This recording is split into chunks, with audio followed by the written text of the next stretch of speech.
Good afternoon, and thank you for joining us today. President Trump welcoming Prime Minister Netanyahu to the White House this morning, and the White House touting the newly released jobs report. We now go live to NTD's Washington correspondent Mari Otsu at the North Lawn of the White House. Mari, good afternoon.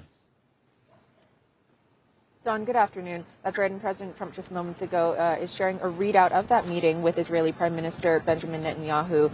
President Trump says that it was very good, and he touts the relationship between the two countries as tremendous. He also says that nothing definitive was reached in the meeting, other than saying that he insisted that negotiations with Iran continue.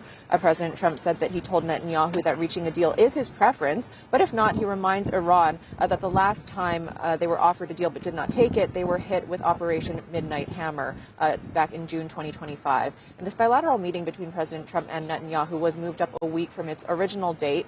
And it comes after Netanyahu met with President Trump's negotiators yesterday. Netanyahu's office saying that Jared Kushner and Special Envoy Steve Witkoff provided an update on that first round of U.S. talks held with Iran late last week. And President Trump told Axios yesterday that he's thinking of sending another aircraft carrier to the Middle East if those talks with Iran ultimately fail.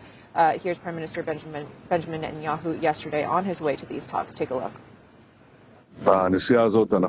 On this trip, we will discuss a number of issues.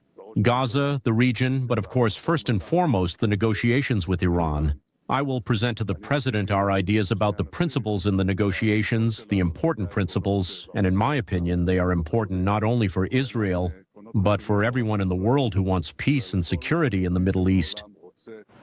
President Trump has mounted up his threats against Iran in the past few weeks, warning them against, one, killing anti-regime protesters, and two, developing a nuclear weapon. And here's the U.S. ambassador to Israel, Mike Huckabee, yesterday. Take a look. I think there's an extraordinary alignment between Israel and the United States. Everyone would love to see something that would resolve without war, but it'll be up to Iran. They insist on holding nuclear weaponry and enriched uranium. And I think the president's made it very clear that's not acceptable. Meanwhile, President Trump is celebrating the newly released job report from this morning, saying on Truth Social, quote,